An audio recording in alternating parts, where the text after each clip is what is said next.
Welcome to another episode of Coder Conversations. This is Kevin, and we have our special guest John, and we also have Sean. How y'all guys doing? Doing good. Doing all right, man. Doing all right. Thanks. How are you doing? Oh man, I can't complain, man. Just feeling out of it. I think it's because I'm just trying to do too much. Hmm. Working. I got all the church meetings and all of that stuff, and then also trying to run this podcast. It starts wearing down on you after a while. I feel you. Too many rabbit holes, huh? Oh yeah. How about y'all? Like, what have y'all been up to? You got it, Sean. Meeting deadlines. Oh, yeah, I know how that is.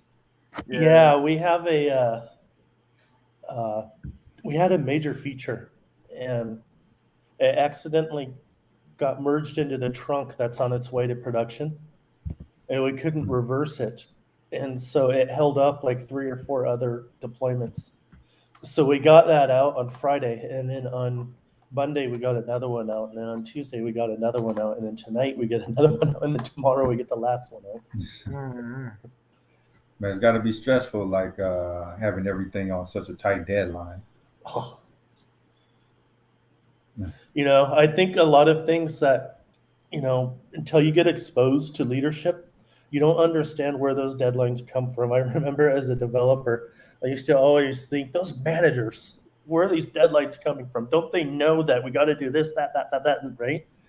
But when you have a customer that's paying you millions of dollars and they need something and they're looking at competition if they don't get it, I mean, that's where it Mhm. comes from. Sometimes, like they have to kind of push what may seem like unrealistic deadlines to get the contract. Yeah. Or Mm, sometimes to keep it. right. So, like, how do you keep like the from getting out of sync with the developers, like, so they don't feel overwhelmed? Because I know they're not privy to those meetings. Um, I think in general, it's I was talking with one of them yesterday, and I literally said, you feel some pressure right now, and it's probably 5% of what I feel. It's my job to not make you feel like the whole world is going to fall apart. Mm. Because as a leader, when you're at sea level, you get exposed to like as a software developer, you're solving problems in the technical domain. But as a C level, you're solving problems in the revenue domain. And there's everything, every single day you're looking at things that for me it's like, okay, like how do we get this customer? But if the developers were exposed to that, they'd be like, dude, are we even going to be in business tomorrow? Like what's going on?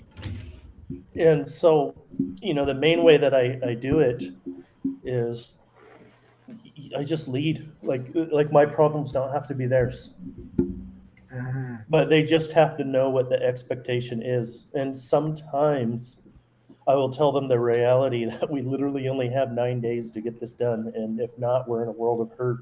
Hmm. But I also can't scare my team off into thinking things are so unstable they need to leave. All right. Yeah, and, So, and I so know. there's a fine balance there, huh?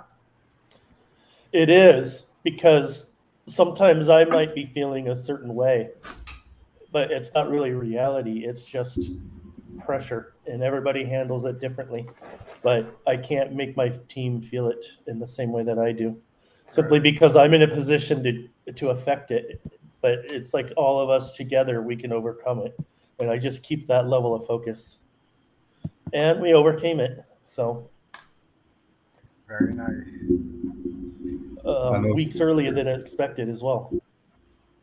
it's kind of like a Nice. thankless job, though. Like, you got to I undertake say all of that thank you. pressure.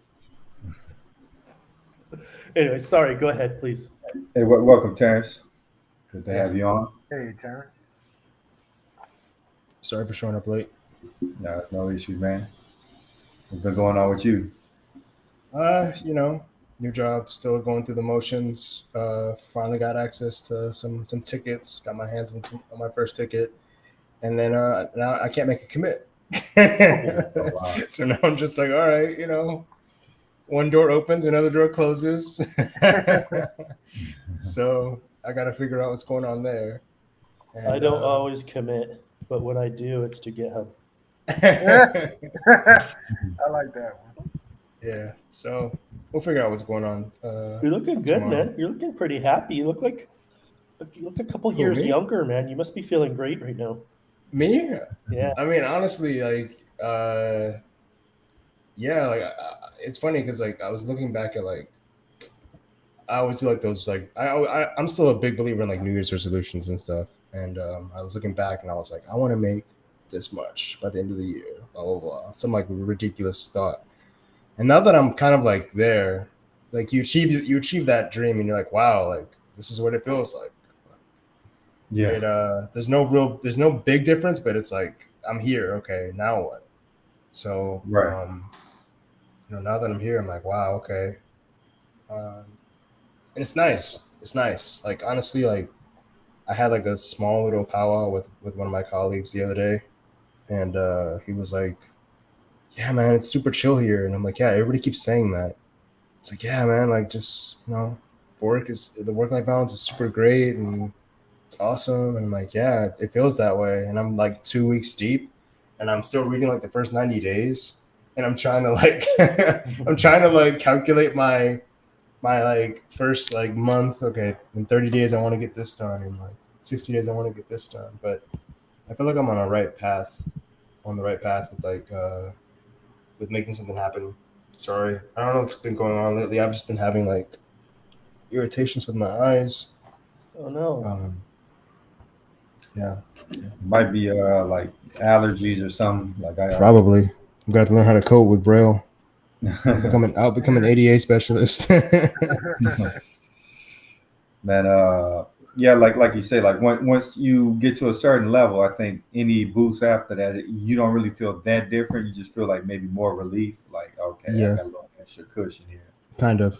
Yeah, yeah. Like, do What you ever were we feel talking like about? No, you go said ahead. the job is super laid back? Do you ever feel like, hey, this is kind of weird? I'm not used to it being so like laid back.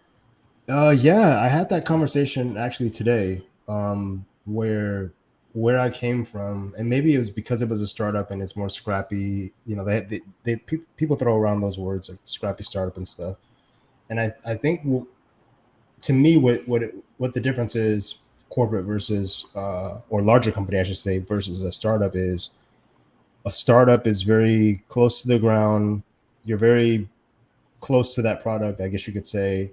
There's less red tape. Like if I want to push something up to main, I probably could like all day every day and like break production like super easily. But with uh with this bigger job, things are a lot slower.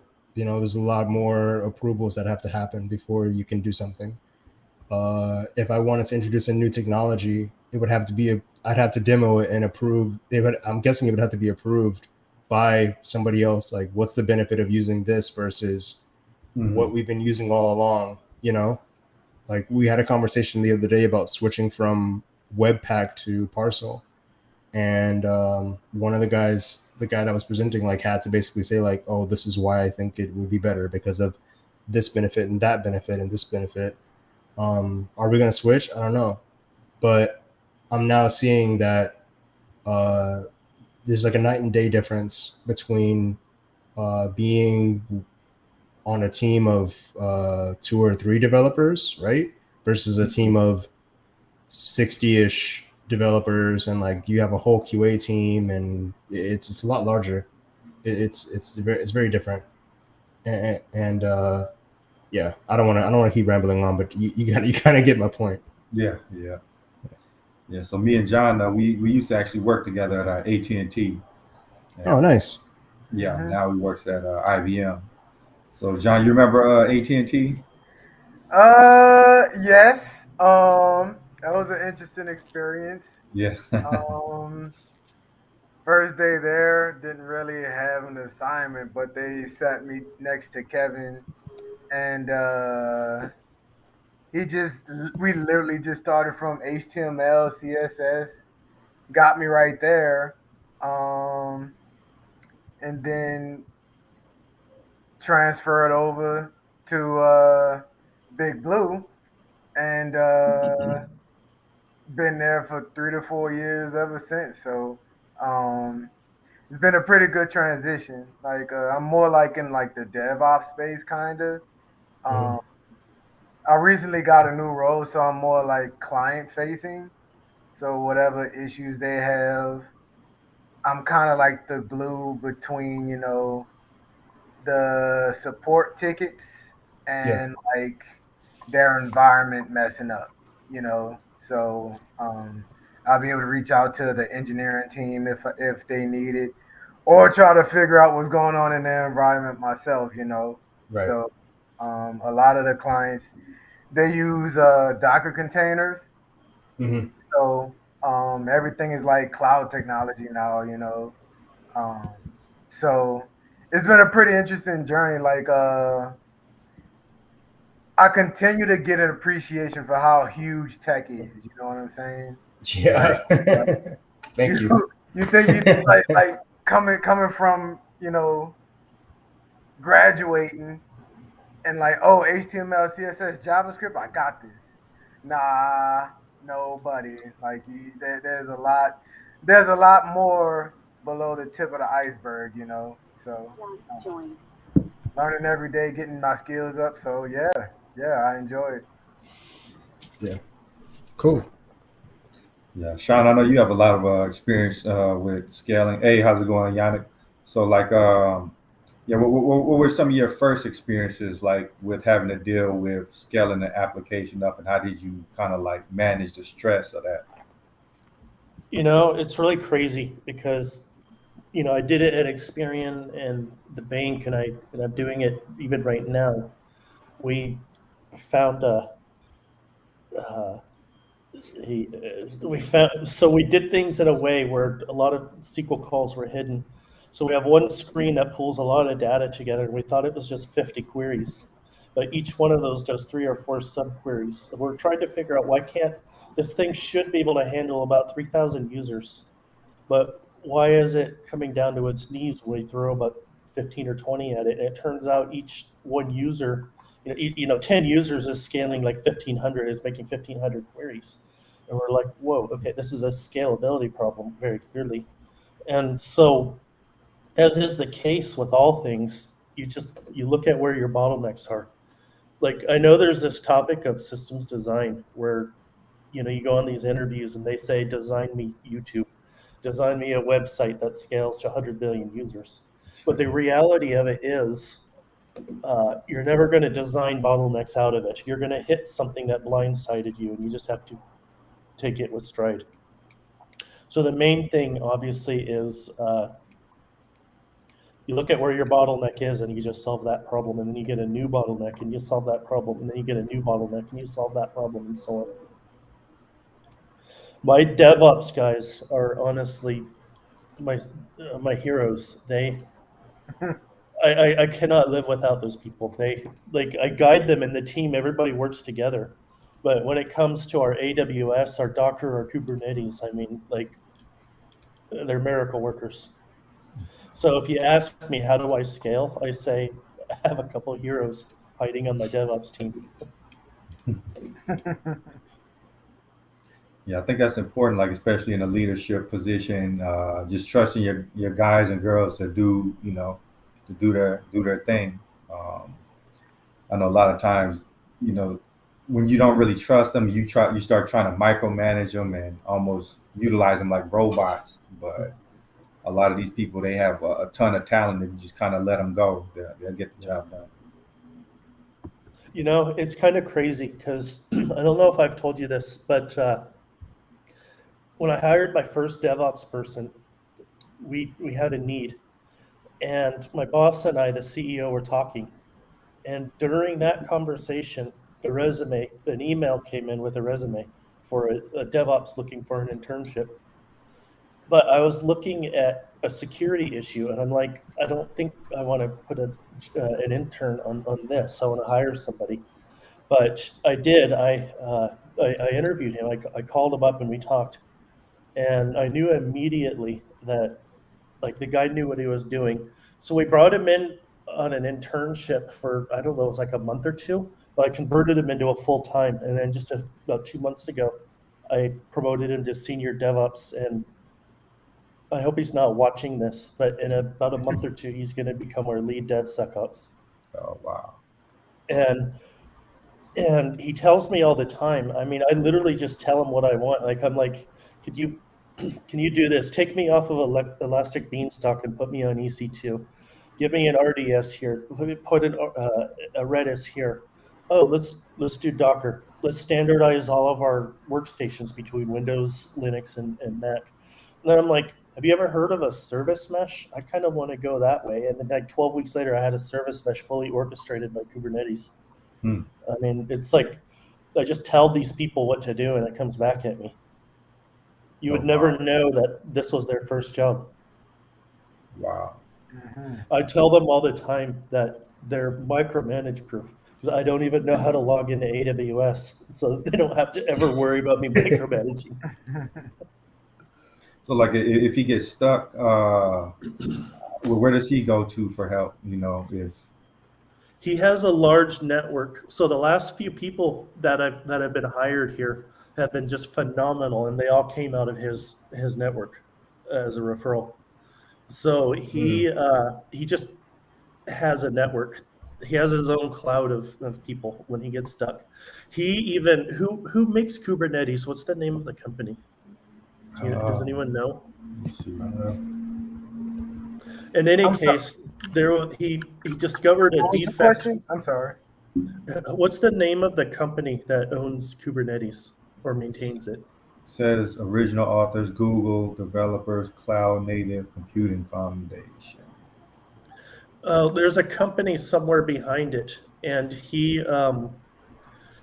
encountered a defect, and they all got on the phone and put him in touch on a meeting with the main architect behind Kubernetes, and they worked out a defect fix right there on the spot. Wow. He's got skin in the game. That's a He lot does. of pull. And this was his first job? It was. Wow. He went to UCLA under a. If I'm telling the story, I might have some details wrong, but the way I remember the story, he went to a UCLA AWS cloud program for a certificate, and but obviously he lives and eats and breathes this stuff. But in terms of his first job, getting paid to do it, that was us. So he's probably have. No, go ahead. Oh no, I was just gonna say like what really stood out about this guy, like was he just like really self-motivated and kind of like ambitious? When I talked with him the first time, when you interview people to hire them, sometimes you just know, and there's no way you can explain it. You just know. And he was one of those I just knew. I think it's because he was so passionate. He was able to answer the question. He was able to follow my thought. He was able to navigate my thoughts, and he was able to guide my thoughts. And he was not afraid to correct me when I made a wrong assumption. He's like, dude, it's not like that. It's like this. I'm like, okay, you're hired. That being said, I'm the kind of manager that, I can be corrected. I hire people to do their job, not to be a robot. Yeah. That's cool. So I think to piggyback off of what you said about your experience with like being corrected, I think then there's something about the interview process, and I've been there as well, where I'm interviewing for a role and I don't feel comfortable trying to correct somebody. I'm more I don't want to say the word like submissive, but I'm more just like there to try to answer the question and then not really give my opinion, if that makes sense. Like I try not to let my personality shine through, where I could just be like, no, actually, it's not like that at all. It's like, you use state to do this and blah, blah, blah, and why would you do that? That's a terrible way to do it. You know what I'm saying? Like I want to try and be presentable, and you kind of get the feeling like if you correct them, like they'll ding you or something. Yeah, and like, oh, he's not the combative, but difficult to Think get about more along with. Difficult to work with. Yeah, difficult to work with. Okay. Yeah, I don't want to give that vibe of like being difficult to work with, but I think from what you're telling me is like I guess it's a thin line. It's a really thin line of being like of correcting somebody and knowing how to correct somebody or talk to somebody in not a rude way. And During an interview, if you're an interviewer and they correct you too much, you might actually truly walk away. Even me, I could probably walk away thinking, I don't know, that person is going to really stand their ground, and that might not work with the team when decisions need to be made. yeah, But the kind of correction that he gave, I was misinformed about something, and he correctly informed me. That kind of thing. So since it seems like you have experience with this, Sean, like how would you let someone allow? How would you allow someone to correct you then, like in the most respectful way? To be honest, it's personality. It has to land. I would probably say my only requirement is it has to land well. It's like some people, I don't tell jokes because they just don't land well. So I know not to tell any during an interview, right? Right. Okay. So some people, if they're going to tell me that I was wrong about something or I misunderstand something, for him, it was a lot more like I'm leading him down a path. I clearly am mistaken about something, so he can't make a comprehension of it, but he's expected to give an answer to pass the interview. So for him, he has absolutely no choice but to clarify it down and get to the point where he can say, Sean, it's actually this is what you're talking about. And he was right. I just had it wrong in my head.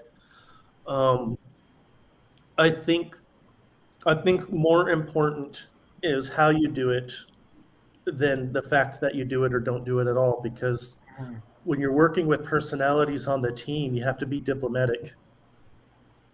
Everybody's going to be fighting for correction, you know? And also be choosy about what you're going to, you don't make somebody feel or look like an idiot, especially if they're interviewing you. Okay. So I think that's my only requirement because I didn't know enough about cloud. Now, that Experian, I had built an internal cloud-like thing before the cloud even existed. So I have a really strong grasp about how to do it if it was my own data center. But my terminology of how it applies to Amazon was off. And so that's kind of where the corrections happened. It's like I knew what I was talking about, but I didn't know the words in his world. Have you ever run into that kind of situation, Yannick, where you had to correct a superior, and how did you go about it? So does my father count? It's funny. That was the first person I thought of too. Yeah. So I mean, it definitely takes a level of diplomacy, I would say. I there were several times I kind of had to do this. Not a lot, thankfully, but anytime I had to do it, I really had to like consider how my words were going to impact the way that I delivered them were going to impact how my father received it, right? And not necessarily altering the facts about what I wanted to say to him, but really just trying to put it over in a way that he would receive it better. See if I can give you an example. Well, I technically I don't have an example for this forum, but yeah, it's all about not compromising the truth or the facts, but also you know delivering that in a way that you really have to understand the other person, and a lot of times it requires just maybe asking questions and letting them get to what you're trying to tell them first, right? So I think it's really important to have a culture where everybody is more concerned with things being right as opposed to that particular person feeling right. Like you have to be able to accept that you're going to be wrong and you don't know everything.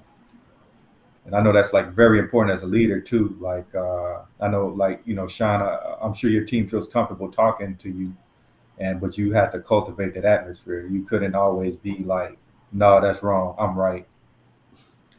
When it comes to DevOps, I'm very often wrong. I can't tell you how many times the team has got together to just tell me what I'm asking for is unreasonable in a particular context. But here's what is reasonable. It seems like it's just DevOps. Like they just, for lack of a better word, they won't let anyone take them down the wrong path. As far as that cultivating, though, honestly, I think one of the hardest parts of leadership is being the kind of leader where they can feel comfortable to do those kinds of things. I've worked for a lot of leaders where you don't dare question them; you just do what they say, or you don't, or you just say yes, but you do what you're going to do anyway. You just don't tell them.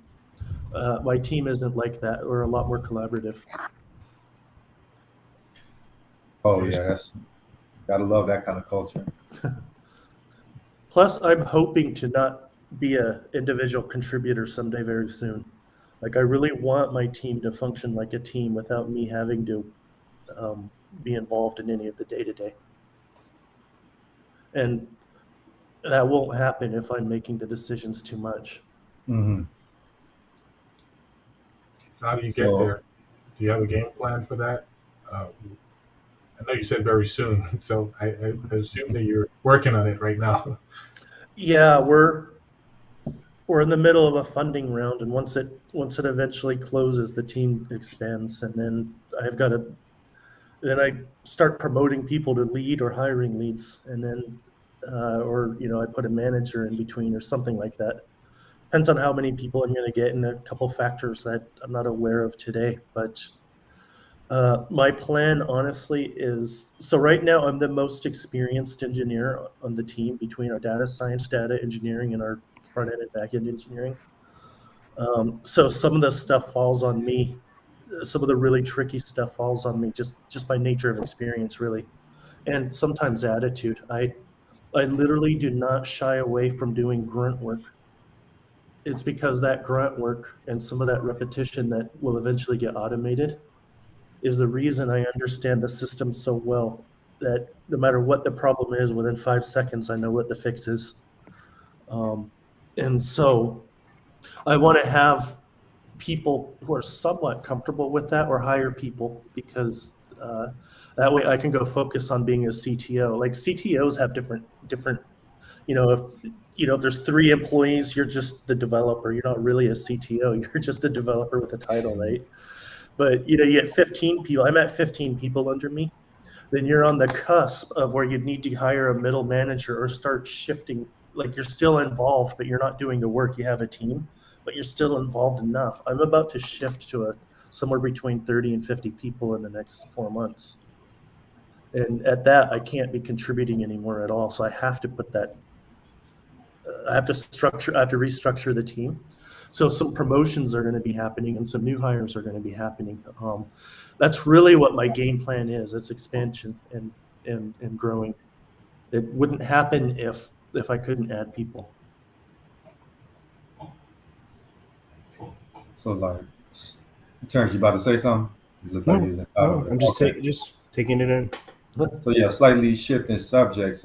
Doing things outside of work can be very important in actually getting your next job. So Terrence, I know you kind of worked with a company called Pillar and Learning React. Yeah. And you remember on our last interview, like TJ McCarty, he was offering an internship. So yeah, Yannick, didn't you reach out to him? I actually did, yeah. I spoke with him today. Yeah. Pretty awesome guy. Nice. Yeah, and go ahead. No, go ahead. Yeah, I was just saying, like Terrence, like can you kind of elaborate on the importance of you taking that internship? Like, oh man, it was I can't speak highly enough, honestly. Roger Krishna joined. I would say, man, like it helped me out a lot to be able to really get my hands dirty and actually build software from the ground up. Like I started to notice, and I like the analogy of a sandbox, where like if you understand all four corners of the sandbox, you're not gonna grow. Like if you know, okay, I can do this. To solve this problem, I can do it with my eyes closed or blindfolded or whatever the analogy is, right? Like there wasn't any growth at where I currently was, and in order to get to where I wanted to go, I either had to somebody had to take a leap of faith that I knew React and what I wanted, like I knew about the systems and stuff, or Pillar came along and he's like, hey, you're hungry to learn, I got a startup, let's barter. And I was like, all right, shoot, no problem, yeah, sure. It was tough learning all the systems and learning the ins and outs of what their tech stack and getting familiar with Git and everything else. It was a brutal 8 or so months now, and it still is. I'm still learning. I'm still, getting my hands kind of like I'll put up a PR and it'll just be like, no, completely denied, rejected. This is wrong. That's wrong. Go back to the drawing board. And I'm like, okay, no problem. I'm dealing with that right now. And but whenever I come back, from that and like actually get something approved, it feels really good. And it's like I'm being pushed and I'm getting pushed in a direction that's like, okay, this works, but it could be better. It fails here. Figure out why, and don't rush.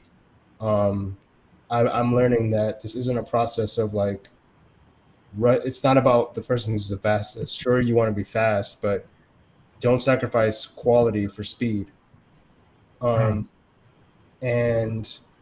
I'm learning that balancing act of like trying to just pump out code and get things out there and try to like work on a car while you're driving it, instead of just like taking the time, turn off the car, open up the hood, really understand the problem, and then fix the issue and move forward from there.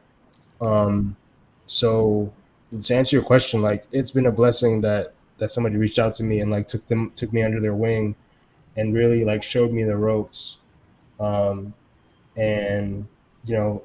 I've even showed him a couple of things, not as much as he showed me, but that's probably just because I'm a newbie and he's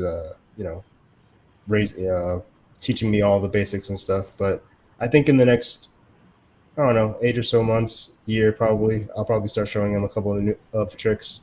We'll see. So yeah, Yana, go. What do you expect to get out of your potential internship?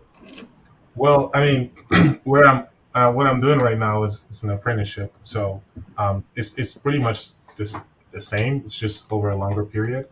But in internships, these days people go to internships and some of them pay and some don't. For me, the whole point of an internship is to grow, right? To someone gives you a chance, and you just you're not familiar with this system or this technology, and all you need to do really is, I don't necessarily want to call it grunt work, but like put your head down and just go forward, plow forward. I'm at the stage of my career where I'm actually learning a whole lot of different things right now, and it's 80% learning for me right now. And when you're doing that, it can feel sometimes like you're not really making an impact, not making a difference, you're not contributing. And honestly, that's honestly something I struggle with right now. But for me at this stage, whatever I do, any role that I take right now, I believe that I'd be in that 80% area where I'm just focusing on learning, within whatever role for the next 3 to 6 months, right? So yeah, I mean, to answer your question, it's just growth all the time, and then until I get to that, and maybe I'm at that stage where I can actually do more than I think I can, right? But sometimes your confidence level is not there, and you might need other people to like say, no, man, you got it, like push you in that direction. But all in all, it's still growth. I'm in no way a senior dev right now, so when I get there, I'll know for sure. So definitely growth with that for sure. Thanks for joining us, Raja. We're talking about internships. Do you have any experience with internships? No, I haven't had any internships. Okay. How about you, John? Actually, I smiled a little bit when Yannick mentioned apprenticeship, because that's where I came up as well. Um, so my apprenticeship was for about a year, and I was, like I said, kind of doing grunt work. But I don't really want to call it grunt work because it wasn't anything that like I dreaded doing. Like at the end of the day, it was still like working on a computer, and like it was that's just something I enjoy doing. So I was doing a lot of running a lot of terminal commands, doing a lot of doing a lot of uh, AI stuff with image processing and stuff. Um, also, uh, I do call it an internship because I was paid a little bit, but it was with an entertainment company, and I was trying to code a game for them. So on both ends, like as far as like a career in the tech industry, and like had like doing like side projects as well, I've kind of had experience with internships on both fronts. You know, kind of like the company is Prolific Entertainment, and guy was, hey, I want to see a game be built out of these, and you know what? Okay, I could prototype something for you. Did some C Sharp, did some Unity stuff. And it was cool. Like there was there was headbutting, of course, because I mean it was a startup, but it was still cool. Learned a lot, grew. Like Yannick mentioned again, always got to grow, right? So yeah, that's my long story short. There's, and then you talk about grunt work, right? But like even I mean, if it's not related to what you think you want to do, or the real work that you were expecting to do, you're still learning, right? Right. As Karen said earlier, you really got to take that time to like slow down and try to grasp the concepts, like learn to React or Angular or whatever it is, rather than trying to like really speed through it. I do that honestly. I do that a lot. I used to do that a lot, and I still do it a lot now. Like, Mhm. okay, I want to learn this thing. Okay, let me just go. Sometimes you really just gotta take your time, slow down, stop the car, go under the hood, see the inner works of what makes this thing operate the way it does, and then take it from there. Because once you learn that, honestly, like the skills, like and you practice. Someone told me before that programming coding is like it's like learning an instrument, right? You have to practice, right? You can't learn the guitar if you don't practice the guitar, right? So you have to practice, and then eventually, the type of work that you'll be doing, I mean, it'll be easy enough that the confidence comes from doing the hard thing, Mhm. So. I'll even add to that, like the skills you pick up in an apprenticeship, they'll more than likely translate to whatever larger you have going on. Like those terminal commands that I practiced a lot in an apprenticeship, I'm still using terminal like as we speak, 3-4 years down the road. So that's just one example. Yeah, my interns and apprentices, I just throw them into it, Mm-hmm. and the only thing is I have to be in a position to support it. I can't give somebody something and then not support it Right. and not help them, not be there, not have a structure in place. But I do, and given that, like um, so far, only one intern hasn't, but all the other interns or apprentices I've converted into full time. Nice. Hmm. So if y'all don't mind, I would like to play devil's advocate, right? So we're talking about getting out the car, taking your time, really understanding the problem, right? But what happens when you have a deadline coming up, right? Like in the next 9 hours.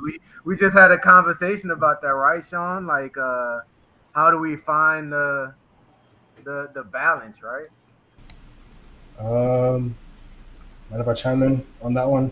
Go for it, Please. please. So, like with this new gig, right? I have to learn like there's still some tech that I have to learn, right? And so they gave me like starting window of like 3 weeks or 4 weeks or whatever. During those 3/4 weeks, even though I still had my other job, I still had to like I wanted to learn, so I had to still study after hours. I mean, it's not like a brutal deadline with like 9 hours. You have to have something to do, or you have to, have to deploy something. But I still think that time management is super important, right? If you know that something's coming up, you have to be prepared for an event or something, and you have like a deadline. You have to manage that time and be like, all right, I could either play Spider-Man for the next like 3 hours for the next 2 weeks or whatever. I could play 2K, or I could go out and do this, but I got this one thing coming up. Like I gotta sacrifice that time, because the thing is like, look at it like this, right? Like you're getting the thing that you want to do is just giving you instant gratification, and you're just delaying that problem that you have like later and later and later. Or you could just chip away at it over time, break it down into smaller pieces, and in 3 weeks it's not that big scary monster. It's just okay. If I had to learn, React and Redux, I got 2 weeks to learn it. Cool. That's an hour a day, 30 minutes a day, chip away at it, and then when I start, boom, I'm confident that I can do it. uh, once I read, like for me personally, like studying the tech, getting an idea of what the tech stack was, studying that for the next 2 weeks or whatever, and then when I finally read the code base, I was like, I got this. Like, I haven't. There's maybe one or two things that I hadn't seen before, but I think those one or two things, I can tackle that versus 8 or 9 things that I didn't know, you know. So again, it's not directly related to like a 9 hour deadline, but I think like when you have time and you're not under the gun, you should just prioritize the right things versus the wrong things, Yep. and sort of chip away at those problems. How about you, Nine, Roger? nine go ahead, Sean. hours or 9 days, it's really the same process, one thing at a time, in priority. I personally, I tend to backlog. There's a word. Backload. I tend to backload the effort. So I do the hardest things first, so that way, when I get closer to the end, I don't have the hardest things causing me to tell them I need a new deadline. So I backload the effort. I get the hardest things first, and then I do the easiest things after that. And so far it's been magic. It works for my personality. Some team members, it doesn't work for them, but it definitely works for me. And as a team lead, um, when we do the agile thing where you go into the backlog and figure out what you're going to do, we tend to backload also first, and then it scales that way to the team. Now each individual might have a different approach, but my individual and as a team, it actually works really well. Cool. How about you, Roger? How do you deal with that? For me, I think I would just write the code. I would like write the ugliest code possible. Like I would just write it and get it done. Like you ask me to sort an array, I'm going to do some random things and like sort the array. The thing about learning for me is that I learn after my job because that's my career. Career is different from my job.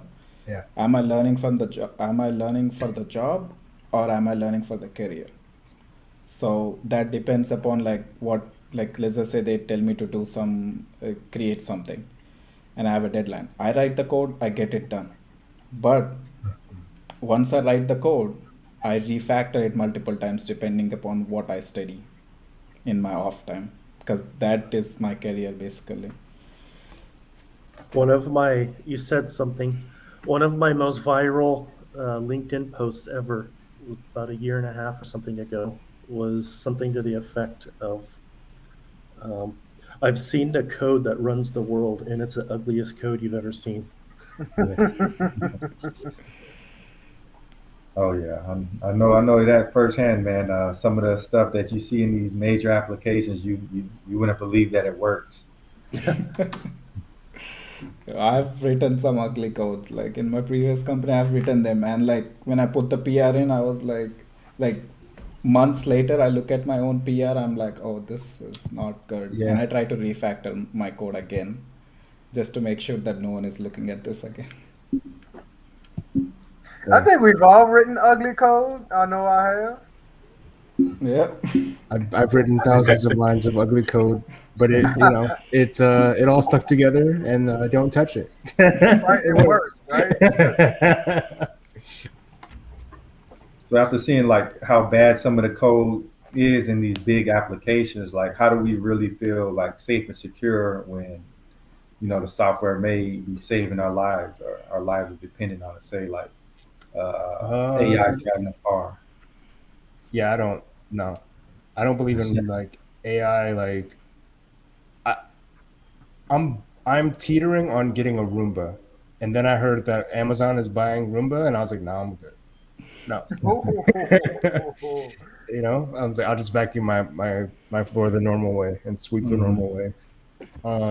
But I feel like tech, if you're able to do certain tasks, you should do it. But I do believe that there are people who are unable to leave their homes for whatever reason, right? If they're elderly and they need somebody to deliver groceries. I see the benefit of Amazon delivery, right, of groceries. I see the benefit of a Roomba if, let's say somebody isn't home for a week and they have cats and they want to clean up the cat hair. Okay, sure. There's benefits to the tech, but then there's a certain point where it's like, all right, it's too much. Yeah. What's that point for you, then? Can you share it? Uh, well, like I'm not like where it's too much. Yeah. Yeah, so like self-driving cars, that's too much. Mhm. Every Mm. every maybe it's just like what's the word I'm looking for? I'm biased towards it, but every time I see a self-driving car and they always test like a car stopping, it doesn't stop and it always hits whatever object it's supposed to like. It's supposed to be a person or something like that. I'm not going to trust a car to not hit something, right? Because I've hit several things, and I'm a person, with eyes, and I've got four eyes and four limbs, and I still hit things. So I can't trust AI to stop from hitting something. Um, yeah, I think like maybe even like AI, like working on if I had like a heart problem because I have a pretty poor heart, poor lungs. So like if I ever have to go in surgery, I don't think I want a robot working on me. I'd rather want a person, you know. Mhm. So just to like super something where like there's got to be a person behind it. There's got to be a person behind the machine. They have to not put it on autopilot. They have to not put on the AI mode and walk away. So yeah, that's my limit. So, just just a side note, I'm very similar to where you are, where when there's AI involved. Like I've had conversations about AI, and I've even had conversations about AI to myself. Like, what would be the pros and cons of having a robot stock a shelf, for example. You know what I'm Right. saying? Like, being too dependent on tech worries me Yeah. at times, Mhm. but it also can give you your time back. You know what I'm Yeah. saying? So yeah, it just interesting conversation. Yeah. No, I hear you, man. Like today, for example, my sister, thank God, for the first time, drove herself to work. That's awesome. You know, I'm worried about my car. I have to make sure there's no dents and scratches or whatever. But you know, I'm good. Um, but now it's like, all right, I have to get groceries. How do I do that? So I can't leave my house. Like, all right, let me just order Amazon. Like that's the benefit, right? Instead of me having to call up a family member and see if I could borrow their car or whatever. Like, there's a benefit to it. But I feel like when we're so reliant on these things, um, when we're still able to do the basics, then it becomes a problem. The I thing agree. is, the tech is making everything easier and easier and easier. Yeah. Like, you want a car, you want to go somewhere, 2 clicks Yeah. on Uber, 3 Yeah. clicks on Amazon to get Yeah. the item. I'm like, Yeah. it makes it so easy that we can't ignore that it's actually taking over our whole lives. Yeah. Everything that we do is basically control. Like Instagram, like it controls you. Like YouTube, it controls you. Even though you don't know it, it's like basically those algorithms are like, giving you Yeah. recommendations. You just keep going through that rabbit hole. Instagram is too convenient for me. I got on Instagram when I actually started creating content. Yeah. I'm an artist, right? And speaking of AI, I just fell into AI art as well. It's very cool stuff. But Instagram almost replaces TV for me. Not gonna lie to you. I feel I have to put effort into peeling myself away from my phone, and I've never Yes. felt that until like a few months ago. But It's very addicting. Social very, media is like super addicting. Yeah. I had to. I think I deleted Facebook. How old am I now? Maybe like 4 or 5 years ago, and I don't really go back. Like, and I'm probably. I think if I didn't have a partner that used Instagram as much as they do, Mhm. I wouldn't have Instagram either. Mhm. And LinkedIn, I think I only have LinkedIn because of this podcast and several other reasons Yeah, of those are networking business purposes. moves, right? Um, but I've deleted YouTube as well, and like the app from my phone, No. and it's not easy. Don't get me wrong. There's definitely that itch to be like I think my brain is just like slowly replacing one social media network with another. Like now my addiction is Reddit. So like I went Yeah. from like Instagram to like Facebook or whatever the daisy chain is. But at this point, the new smack on the block is Reddit, and I have to slowly just get off of that as well. Yeah, I think Reddit is the most like it annoys you so much. Like it annoys me so much that like I Oh, don't the go on app? Instagram. Yeah, I don't Yeah, go on Instagram. I don't go on Facebook. But the yeah, Reddit is like every time I open my phone, the first thing is like Reddit just pops yeah, up. It's so much easier It's like to find your niche, like yes. yes, everything like it's not like popular social media is really geared to like what you're interested in. yeah, And that's an addiction, honestly. Like I think Reddit yes. addiction is more than anything that's there, like any social media. You know what did it for me? How I started to like chip away at it is I installed an extension on maybe not my phone, but on my browser on my desktop, and it tracks the amount of time that you spend on websites, and it makes it into a spreadsheet. And so when I open up the extension at the end of the week, I can see how much time I spent on all the websites that I've ever visited, like in total for like a day or a week or whatever. And then I look at that and I'm like, man, I spent like 4 hours on Reddit, or I spent like 3 hours on YouTube or whatever. And it really put things into perspective for me. And I had to slowly start to think about, man, if I had those 5 hours back, of what could I really do with that? And that's what helps me like start to like peel away from a lot of these websites that are really they're just there. Like their whole purpose is to get you to come back. Their whole purpose is to just suck away your time. Yeah, I think time is like our most precious currency, so we got to be real careful what we spend it on. We can't get it back once it's spent. Yep. And also, like, it's just not that there are bad things on Reddit, you learn a lot from there too. Sure. It's, It's but like it's Google. all It's a yeah. double-edged sword. It's a dangerous Double-edged sword. game that we play. Yeah. What is your policy on social media, Sean? You into it? Not too much? The last couple weeks, pretty much the only one is LinkedIn. I use it to my Yeah. advantage. It's not like a time sink for me. But, at the C level and some other stuff that's going on in my personal life, um, I just don't have time for, like, I want my brain and my thoughts and my time to go in a certain direction. And as such, for the first time ever, I actually deactivated my Facebook. Mm. Hmm. Instagram, I look at because I play guitar and there's some people that do training videos that are cool to look at. That's But I'm cool. about to start following a bunch of people that don't match to the kind of mindsets that I want to be keeping in the future.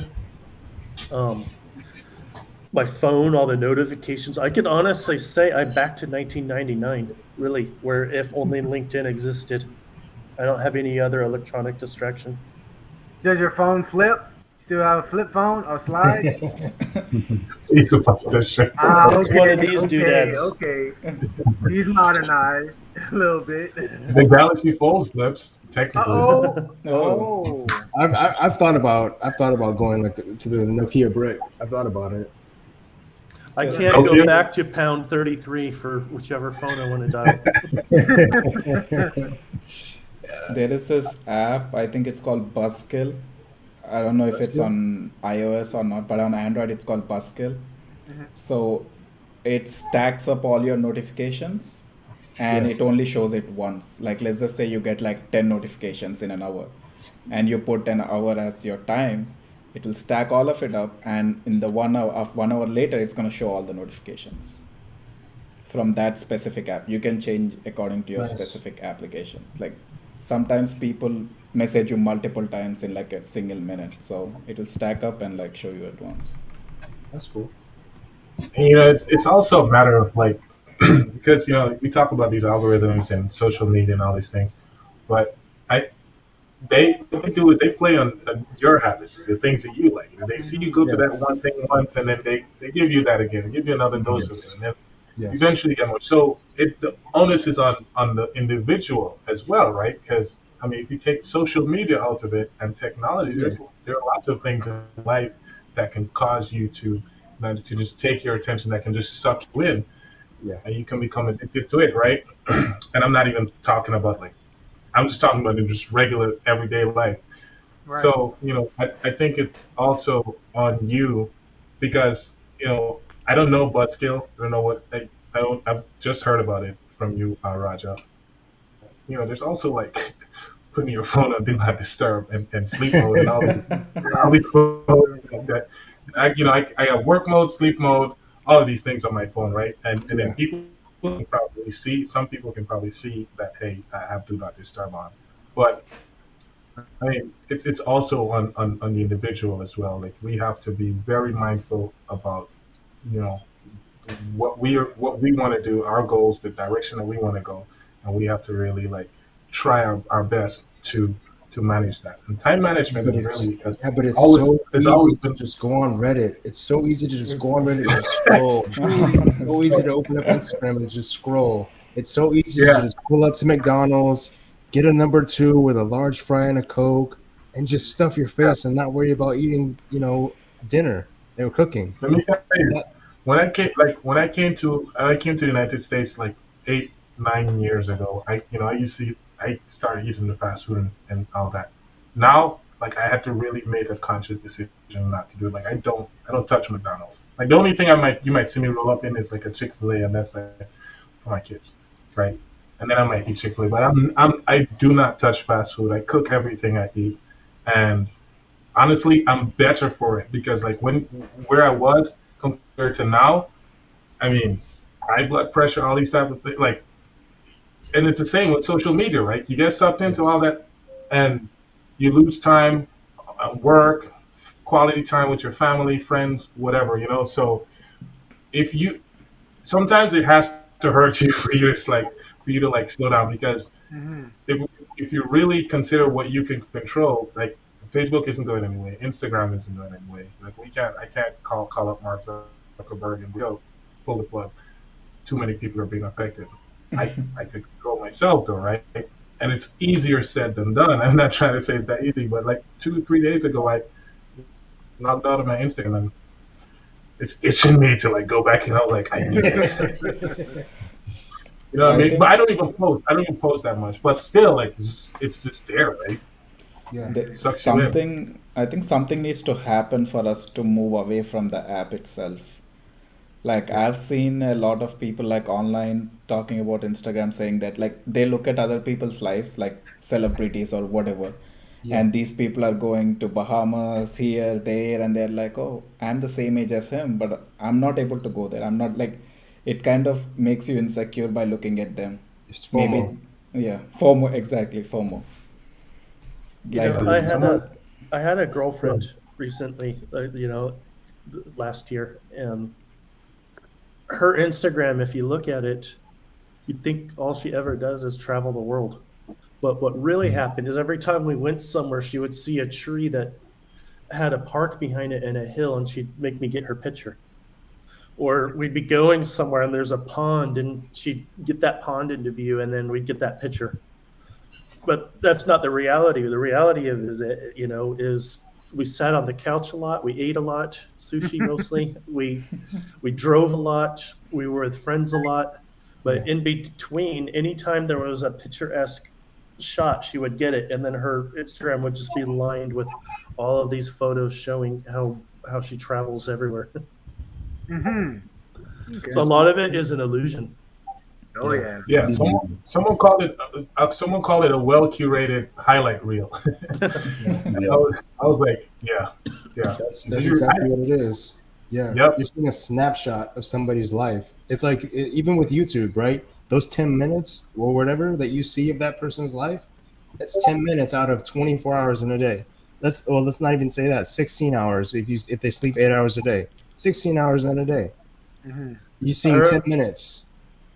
Yeah, I remember I was somewhere like at a park or something, and this mother was sort of like yelling and screaming at her children and like just doing her own thing. And it's like, what the heck is going on?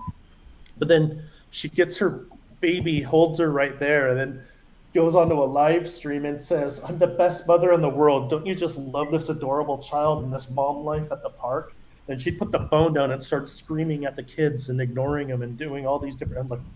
I'm like, whoa! Whoever just saw that on Instagram thinks she's the perfect mother, but they don't know just Wow. how imperfect she is. She's probably someone's role model From what? on Instagram. Someone's role model. On that's, Instagram. On Instagram. and that makes you insecure about yourself, like Yeah. even if you're a Yeah. mom, it's like, oh, I'm not doing a good job for my kid. I'm like, no, you're way better than whatever's on Instagram right now. Yeah. Yeah, You don't need to prove I yourself. think so. That's the thing. You Yeah. you don't need to prove yourself to anybody. Yeah. It's like those people that go into the gym and like, I'm gonna throw around all this weight, and I'm just like, look, no one's watching you.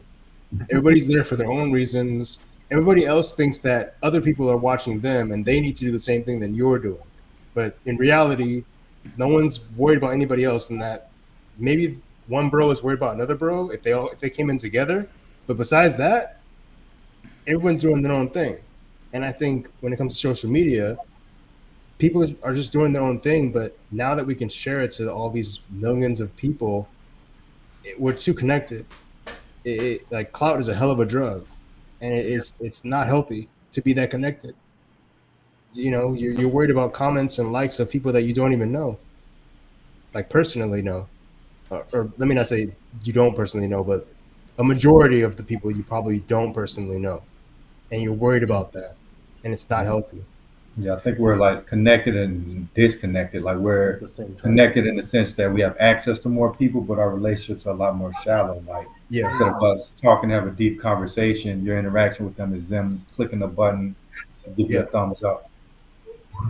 I feel fortunate to know what it's like not having the internet or not having like these smartphones. Like I agree. I was born in '88, So like actually being outside, cartoons on TV, and Yep. like talking to people on the at the dinner table and stuff. Like Yep. I feel very fortunate that I grew Yeah. up like that for at least a significant part of my life. I Having was having a software developer for 2 years in 1988. Oh, really? Okay. So you've been My a software gosh, so developer for a long while, huh? ago. No internet. We had CompuServe. dang I don't even know what CompuServe. that is. I Did just know so. CompUSA. So you were around long enough. You'll know what I'm about to say, or you'll kind of understand maybe. Mhm. You know, the early days of the internet, it was a lot more. It was a lot more underground and probably a lot more educated. Well, I mean, I got to be careful with that word. I'm going to go into the wrong territory. But like, people were more respectful, and there's more communication and dialogue going on versus what you see on social media now. I think where it just degenerated into a these bubbles that everybody's in. Right, right. Maybe the internet Everybody's was a bubble, singular at the time, but I I hear it. Wasn't it only available to like the military like Yeah. way Way back? earlier. Okay, yeah. Yep. Yeah. I heard You know what's interesting about the internet back in the day? There wasn't really algorithmic suggestions. I feel like the algorithm, like y'all mentioned, it just gives you more of We're what you just already spam back consuming. then. So like, Like how with do the y'all break out of index that bubble? spam. Oh, you know how I got YouTube to break me out of it because I think I lied when I said it's only LinkedIn. You mentioned YouTube. I watch a lot of YouTube, but it's healthy for me. And I actually broke out of the algorithm, and I did two things. I don't know specifically, what it was, but one, I periodically would prune my watch history to take things out of it that I didn't want it to correlate with future browsing sessions. And the second thing is I started watching more of what I actually wanted. And between those two things, like I almost don't get anything at all that I don't want anymore. So it's a different extreme, and it's probably not as healthy because I do want like a variety of suggestions to come my way, but I don't have any of the politics or any of the bad negative talking, and I don't have any of that coming into my feed anymore. Yeah, that's my Achilles heel. I need to snap out of the politics myself too. Not gonna lie to you, man. It just arrives at my doorstep. And when I do watch a politic, I open it in a new window under incognito mode. And I'm very Ah, quickly so that's reminded why I'm paying for the premiums because of those commercials and ads. Yeah, it's killer. Spotify's got me, man. I don't know oh, what it is, but I feel like I listen to like 5 minutes of ads before I actually listen to any music on Spotify. uh, well, I mean, Spotify is music. That like when you get to the music, that's actually like somewhat therapeutic, right? Like, I mean, Oh you yeah, kind of yeah. yeah, It's not like like I'm listening to a politic podcast or something. exactly, yeah. Like you're not being force fed visuals. Like yeah. I saw somewhere about. I think we get a lot of dopamine watching the same thing, like your own community over and over again, Mm. Mm. and like you need to like reset it or like get your Mm. dopamine from somewhere else. Like your happiness shouldn't be from watching YouTube videos or Netflix or any of the TV shows. Your happiness should be from something else. Like you have to like but reset that to some other path so Yeah, that that's how you can get out of all this. like a I Like feel dopamine detox. yes, I feel dopamine like detox. everybody wants to be an influencer, and so when you so and the algorithm helps you in some way. You get this community, what they call like an echo chamber or something. You get people that are like-minded, and then everybody with the influencer kind of mentality. Everyone wants to start getting recognition, and so they start becoming more extreme in whatever that group think is, and everyone's trying to one up everybody, and then that's kind of where the dopamine comes in. It's like, Mm. it's like I grew by 500 followers today, but I went down 13. What did I say that caused that 13? And then they just, try to make sure that 13 doesn't happen again and stuff like that. Don't you think the term like influencer is kind of a little creepy, almost like a mini cult leader or something? Everybody has their own little cult.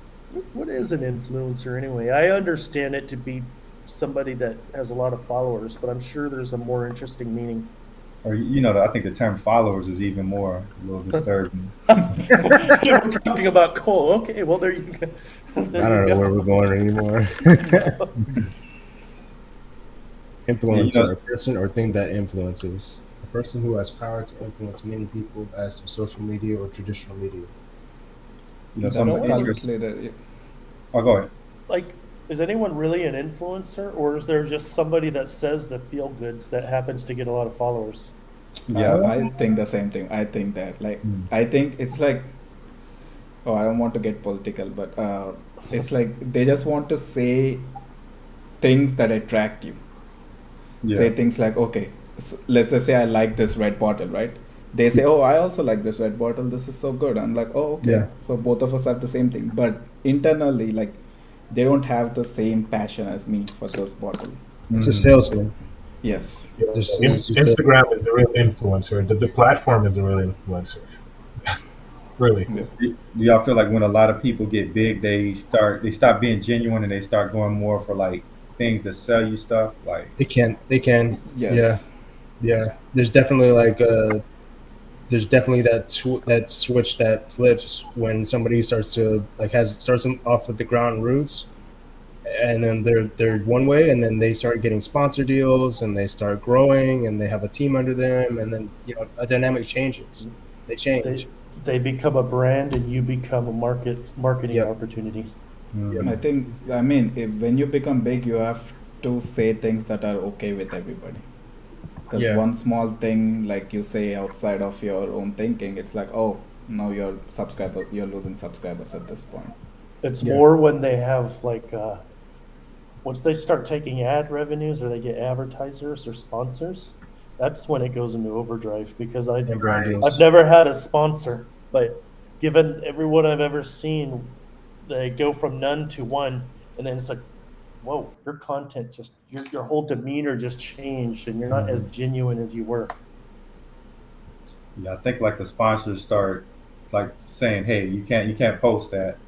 I know a lot of people that actually end up getting managers, and the managers like tell them, "Hey, post this, and this, but you can't post that." Like they start theming their content. And not just them, like, it's the platforms too. Like, YouTube restricts, Instagram restricts, like, even Facebook, like, every platform restricts people from saying some things. Yeah.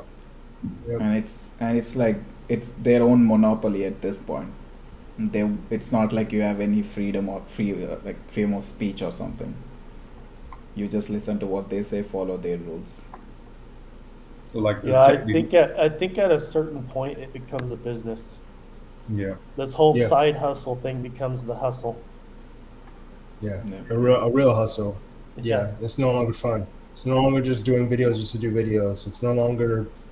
I think I was watching some guy, and he says like who's a video game content creator, but in order for him to keep an audience, he had to stop playing the games that he wanted to play and play games that were in the algorithm, that were like hot, that people wanted to play. If he had no interest in Among Us or Roblox or whatever, like if that's what the algorithm wanted, then he had to switch over and to learn those games and act like he enjoyed it and this is the greatest thing ever. But in reality, it's not what he wanted at all. No, honestly, I saw that with Fortnite. Like, all of my content creators, like all the video game creators, like everybody moved to Fortnite. I'm like, yo, you're playing Call of Duty. How did you move to Fortnite all of a sudden? Like, Yeah, that's where the money was. That's where the views are. That's where the clicks are.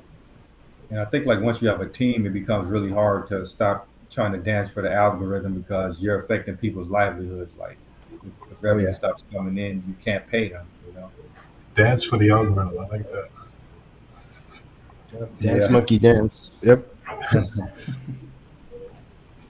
Yeah, I think we're approaching the hour and 30 minutes. Did y'all have any other thoughts? Um, I'd like to do this again at some point. Like, let's Yeah, man. branch off on into some of these conversations we started. You know, with the AI stuff and like the social media virus, and maybe touch on politics. Yes or no? But I mean, it's up to the No. guys. We'll see. Yeah, it's a little I rough. Well, Yeah, I I don't personally know. don't speak politics. Understood. Yeah, Understood. Yeah, let's man, keep this it was a a lot of fun, man. I enjoyed the big panel. Yeah. Thank you everybody for coming on. Absolutely. Thanks y'all for tuning in. Thanks y'all for watching. We'll catch y'all next time. Peace. Peace. Yes, sir. See you Hasta. guys. Bye. Take care.